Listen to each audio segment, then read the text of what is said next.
Enrique Acevedo is an anchor for Univision. He joins us now. And Enrique, you seem like a reasonable person. How did you wind up with the group and the media defending MS-13? Did you ever think you'd be there? I don't think any human being is an animal, Tucker, but I'm not here to defend criminals, nor should anyone else. Yes, if you're for law and order, I don't think degrading anyone to less than human serves that purpose. You would expect the President of the United States to speak to our highest ideals and not just our worst instincts. So let's just to put this in some context. Here are a couple recent headlines about MS-13. MS-13 gang stabbed man 100 times, decapitated him, and ripped out his heart, police say. MS-13 beat sex-trafficked girl with a bat 28 times. MS-13 members in satanic shrine kidnapped, drugged, and raped a 14-year-old Houston girl. I could go on. When you hear those people described as animals, you get offended. Why? Why would people who do that need to be defended by you? What about what Trump said sort of got you going?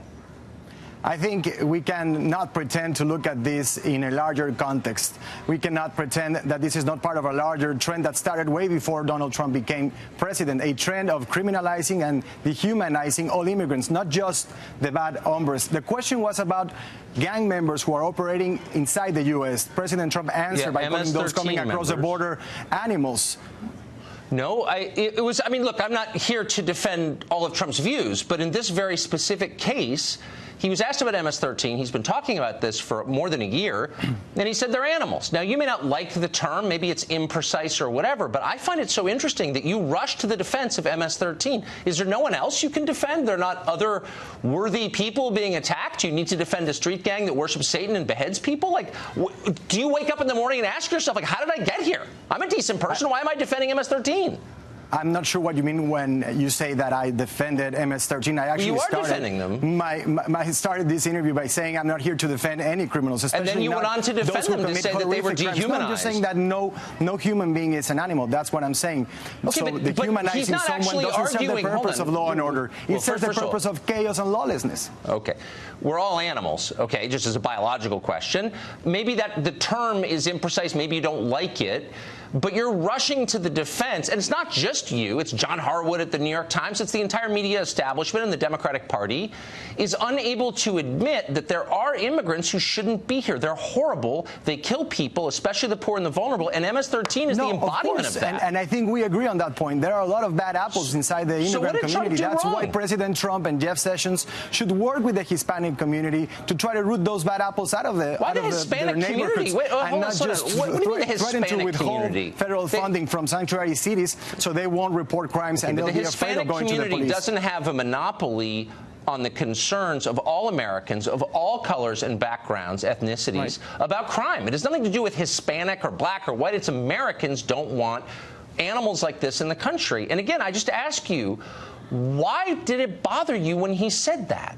I just think it's weird. It's kind of a weird response. It bothered me because, I think you have to put things in context, and I'll do that for you.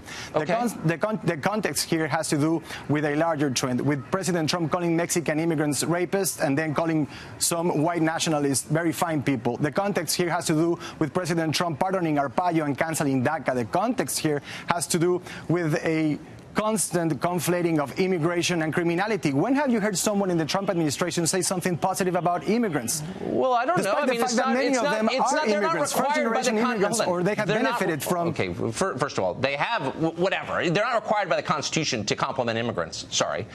Second, you may not agree with all of his policies, but in this, again, this specific case, he's criticizing people who are evil and are killing, once again, the poor and the defenseless. And you've been driven so crazy by Trump that you can't even accept that as true. If I attack Charles Manson as an animal, does that bother you? Of course not. And you know what? I agree with President Trump. Why? Because he's not an immigrant or Hispanic? The criminals should be deported. But guess what? Last year, ICE arrests were up by 30%, and the larger percentage of that increase had to do with non-criminal immigrants. So if they want to get rid of the bad hombres instead of separating families, they should focus on that and not deport a larger number of people who have no criminal records. Wait, why don't we look? People who are here illegally should be deported. That's what the law says. If you don't like the law, change it in the Congress. If you're here illegally, you should leave now? on dangerous criminals. I agree with that. I mean, they should focus on dangerous criminals. I think we should let's deport focus resources, time, and energy on those people, on the bad hombres, I'm sick instead of of being separating bullied families. by foreigners about who we can deport and who we can't. Our law says if you're here illegally, we get to deport you, period. I'm sure a lot of good people would be deported if we did that. I'd feel sad about it, but that's our law. The law also says that you're entitled to request asylum, and we were also criticizing that last week when the caravan came to the border. That's our law, and foreigners have no right to weigh in on our asylum laws because they're not voters or citizens. We get to decide. But final question. Why does it not bother you when I call Charles Manson an animal, but it does bother you when Trump calls MS-13 animals? It bothers me when any criminal commits such horrific acts of criminality, and I see how people can be deeply affected by them. But I don't think that degrading someone to less than human serves the purpose of law and order. President Trump seems to understand very well what speaks to the Trump base. But he's not the president of the Fox News audience. He's also the president of the Univision audience. And he's not speaking to the anxieties and the concerns of Hispanics. Really? So who do you you speak for all Hispanics? No, of course not. Are you the appointed leader of Hispanics now? How'd you get that job? Were you elected to it?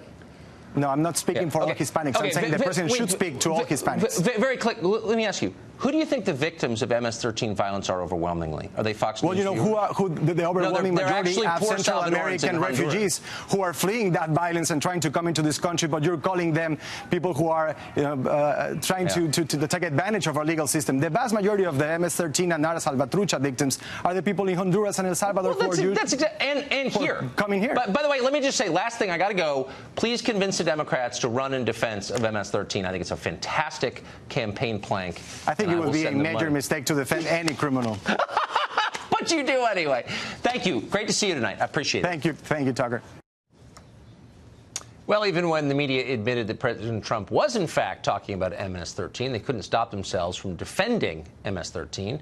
CNBC's John Harwood weighed in on Twitter, as he often does. Quote, however repugnant their actions, he said, speaking of the banalities for which he is famous, MS-13 gang members are human beings, in my humble opinion. CNN's Ana Navarro went farther, of course. He does things like call immigrants animals. The defense is that he was following up by a statement of a sheriff saying that this is MS-13. He was just talking about MS-13. Good enough? No, not good enough. And it is a very slippery slope when you start dehumanizing people this way. It's what the Nazis did. It's what slave owners did. It's not what Americans do. America's moral voice, Ana Navarro, speaking from CNN. Larry O'Connor is associate editor of the Washington Times, and he joins us tonight. That's not what Americans do. Yeah, that's what I've Larry heard. Says Ana Navarro at CNN. You know, that's what the Nazis did. I don't expect much from Ana Navarro. You know what I found most telling about that clip? Chris Cuomo calling what Donald Trump said. You know, he says his defense is he was talking about MS-13. It's not his defense. It's the fact. It's the truth. He wasn't defending himself. That was actually the truth that the media didn't report. But for Chris Cuomo to act like, oh, gosh, how can this be? How can you talk about MS-13? You know, it's like saying that I can't discern from the Gambino crime family and Chris Cuomo or any other Italian American. Or exactly right. It's outrageous. And this is my biggest problem. As you said, you're seeing Nancy Pelosi and Chuck Schumer and all these other people who are condemning the remarks based on a lie. And now, 24 hours later, you'd think you'd see some retractions. Think you'd see some corrections. And the best they've got is, well, even MS-13 deserves to not be dehumanized. You know, if you can't call MS-13 gang members animals, if you can't call them out on their repugnant, repulsive behavior, you've surrendered your ability to make any moral judgments in our society. So the first draft, and I don't do too many media segments because obviously they're just dumb and they're an arm of the Democratic Party, but the first draft of their story said that Trump had attacked undocumented immigrants. Yeah, migrants. They right, said migrants. Or many who cross the border. So that was a Democratic Party talking point. It was flat out. Absolute, total lie. And it was CNN, New York Times, Washington Post, ABC News, NBC News, C-SPAN. Even C-SPAN, who pretends to be completely down the middle, I think usually they are, they did the same thing. So why shouldn't these be reporters' in-kind contributions to the Democratic National Committee? That's a great question. Or maybe they should associate Associated Press, by the way, the only ones that I've seen who fully retracted it and deleted their tweets. But why aren't they called up on any kind of ethics questions? But Jeff Bezos' paper didn't retract it? No, I haven't seen any retraction from them. They've said further context, suggesting that it was out of context, but it wasn't out of context that they took the president. They lied about what the president said. A complete misrepresentation. Larry O'Connor, always great to see you. Great to see you, Tucker. Thank you.